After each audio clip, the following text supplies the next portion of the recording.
Bem-vindo ao canal Deus no Controle. Que essa mensagem possa ser um momento de fé em sua vida. Você sabe que a saúde mental, emocional, psíquica, dê o nome que você quiser, ela depende da nossa reconciliação pessoal.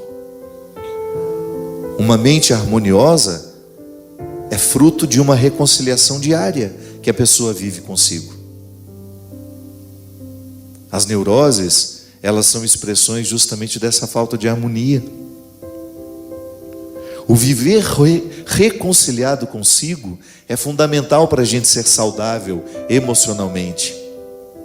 E a gente percebe isso. Vai conviver e você vai descobrir que quanto mais harmonia existir ali naquela pessoa, quando eu falo harmonia, eu estou me referindo à capacidade que aquela pessoa teve de reconciliar-se consigo, de perdoar-se, de virar a página quando precisou, de sepultar os seus mortos, de acolher as suas perdas. Aquela pessoa que está fazendo uma experiência de não guardar o que não valeu a pena, uma saúde espiritual, emocional, psíquica, fruto das inúmeras reconciliações que a gente precisa viver ao longo da vida. Quantas vezes você precisa se perdoar ao longo do dia? Não sei. Mas não perca a oportunidade de se perdoar, porque isso é cristianismo. Mas um perdão fecundo, que alcance de verdade as estruturas da sua mente, a maneira como você se pensa. Porque o perdão, ele acontece na nossa mente. Depois é que ele vai provocar efeitos no coração. É aqui dentro, na cabeça da gente, na maneira como nós pensamos. Essa semana mesmo eu escrevi isso no meu Instagram, de como às vezes é difícil curar o sentimento, porque a gente não curou a mente. Se a gente não cura o pensamento, a gente não vai curar o sentimento. O sentimento é um desdobramento daquilo que a gente pensa. Eu erro, eu não sou quem eu gostaria de ser, eu não faço o que eu gostaria de fazer, não tenho a delicadeza que eu gostaria de ter. Então às vezes meto pés pelas mãos, e eu não tenho uma sentença condenatória que me faz perder a esperança na possibilidade de viver diferente. Não, eu acredito que diariamente posso ser perdoado por todos os erros cometidos. O Deus cristão não é um Deus que nos condena ao inferno. Ele está nos oferecendo diariamente. Eu não estou falando nem de um inferno futuro não, viu? Escatológico, não, estou falando do inferno agora. Desse que a gente constrói na nossa vida, a partir das nossas escolhas. Eu não preciso viver condenado a este inferno.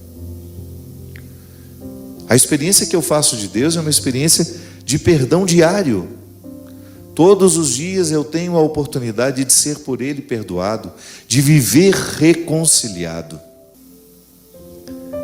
Viver a dinâmica da misericórdia é viver diariamente a autorreconciliação, que depois me devolve mais saudável para os outros. Se eu não vivo a minha autorreconciliação, eu vou virando um chá de poejo, como diz lá em Minas. Difícil de ser bebido, ruim.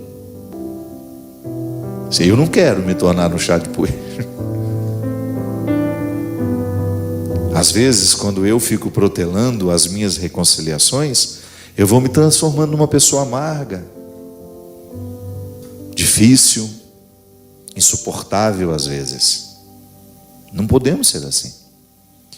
Precisamos viver a reconciliação, a misericórdia do Senhor numa dimensão muito íntima, pessoal, acolhendo-a diariamente como uma regra de vida. Eu não sou perfeito, mas eu mereço uma nova oportunidade. Às vezes nós achamos que a misericórdia de Deus exercida na nossa vida, ela é capaz de curar-nos, ela é capaz de levar-nos adiante. Sim, ela é sempre capaz. Mas se você não faz a experiência de aplicar essa misericórdia no seu dia a dia, tendo coragem de perdoar-se por aquilo que você não soube viver, ela não encontra o seu efeito. Ou melhor, ela não provoca o efeito que poderia provocar. Nós precisamos diariamente perdoar-nos. Então eu preciso pensar diariamente, a partir da lógica da misericórdia: há um Deus que não desiste de mim, por mais frágil que eu seja, por mais indigente que eu seja, da mesma forma como minha mãe não desistiu de mim, e cuidou, e cuidou, e cuidou, e cuidou, até o momento em que eu fui ganhando autonomia para que eu pudesse me cuidar. Então essa é a primeira dimensão da misericórdia. Deus alcança a nossa indigência diária, restaura-nos e depois nos envia, para que, estando nós reconciliados com Ele, nós também tenhamos condições de oferecer reconciliação àqueles que passarem por nós. Eu, na oportunidade de ser quem eu sou, de ouvir tantas pessoas, de ler tantas pessoas, né? Hoje talvez eu não tenha tantas condições de ouvir, mas eu tenho condições de ler o que as pessoas me escrevem. Como as pessoas estão necessitadas dessa autorreconciliação, de se perdoarem, de se permitirem uma nova oportunidade. Tanta gente passando por cima dos seus problemas, virando páginas sem resolver os problemas, acumulando decepções, protelando, deixando para depois o perdão que precisaria ser vivido hoje. Sim, isso não edifica ninguém.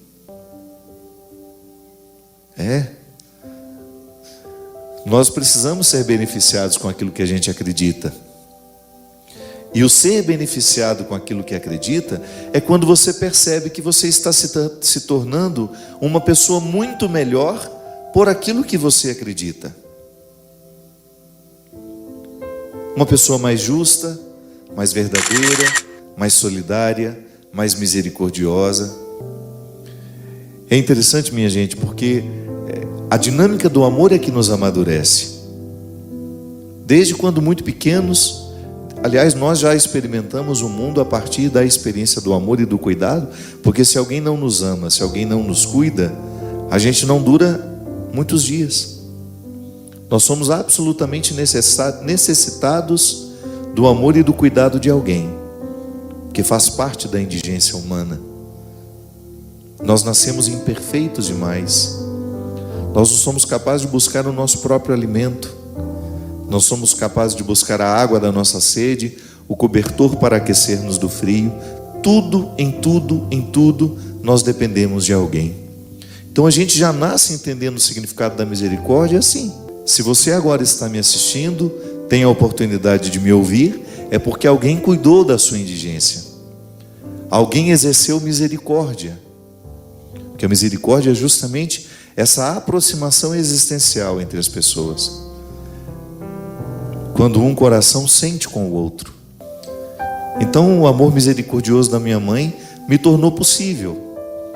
Ela me escolheu todos os dias. Enquanto eu não tinha condições de lutar pela minha vida, ela lutou por mim.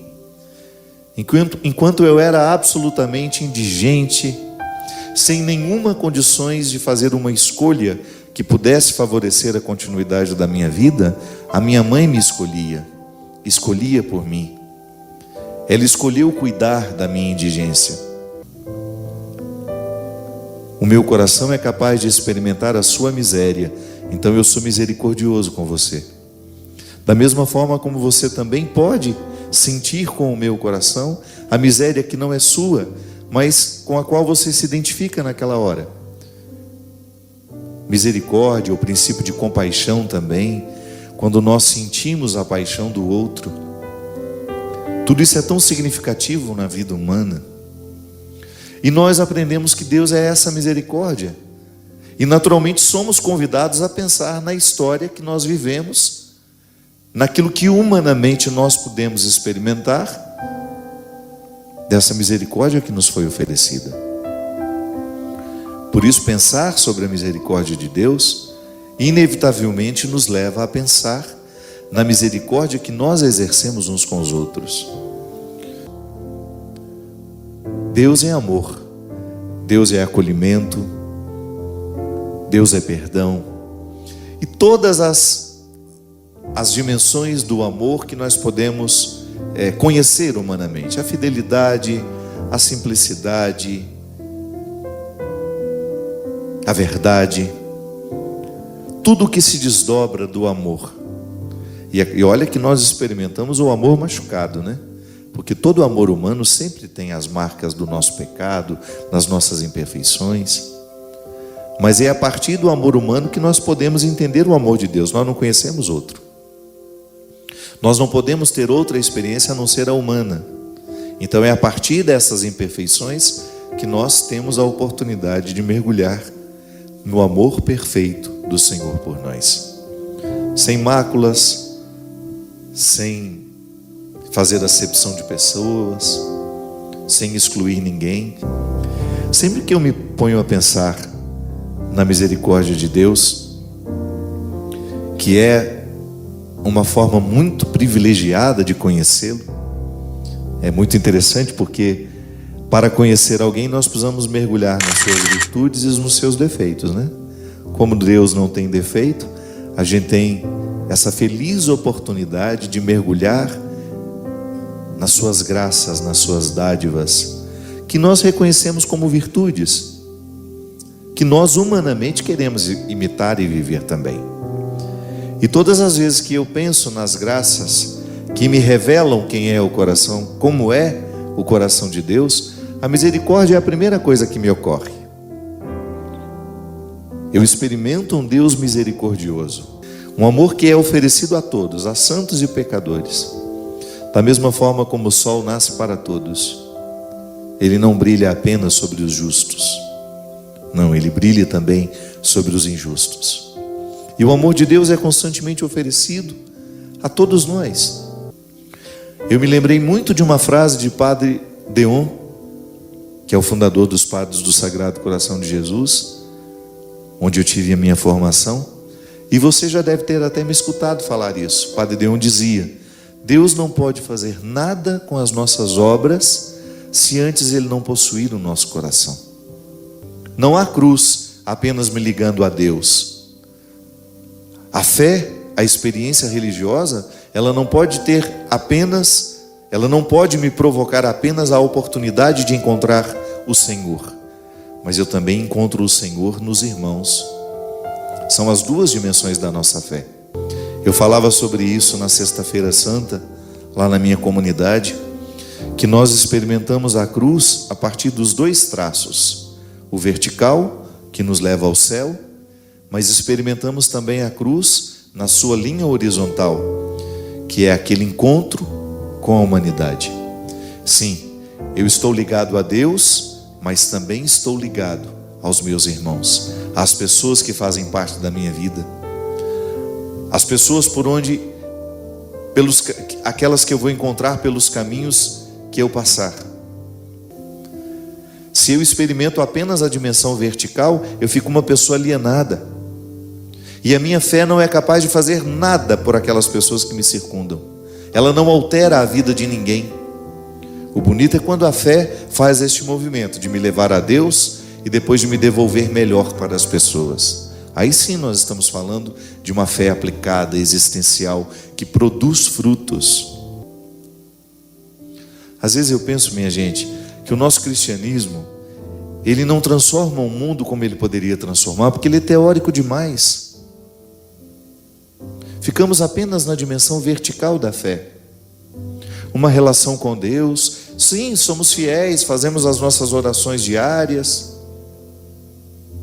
levamos a nossa cruz no pescoço, os nossos símbolos religiosos, nos identificando, mas nem sempre a nossa atitude, o nosso dia a dia é marcado por essa fé que nós dizemos professar. E a gente sabe que quando nós não somos capazes de colocar em prática aquilo que nós estamos vivendo teoricamente, gera dentro de nós uma frustração. E nem é o outro que vai nos acusar disso, não. Mas é você mesmo que vai identificar que não há um resultado satisfatório daquilo que você diz crer. É verdade. tudo aquilo que eu faço, toda a dimensão do meu fazer, não é nada se o meu coração não estiver envolvido. Não toca ninguém. Uma ação sem coração é uma ação sem alma. Então a experiência que eu faço de conhecer esse Deus misericordioso, a dimensão vértice da minha fé, ela me devolve ao mundo. Então experimentou a minha misericórdia, então agora leve por onde você vai. Por onde você for, fale deste amor de maneira concreta às pessoas. Obrigado pela sua presença, pela oportunidade de estar aqui, neste momento, estabelecendo essa comunhão com o seu coração. Curtiu o vídeo? Inscreva-se no canal para mais conteúdos como esse.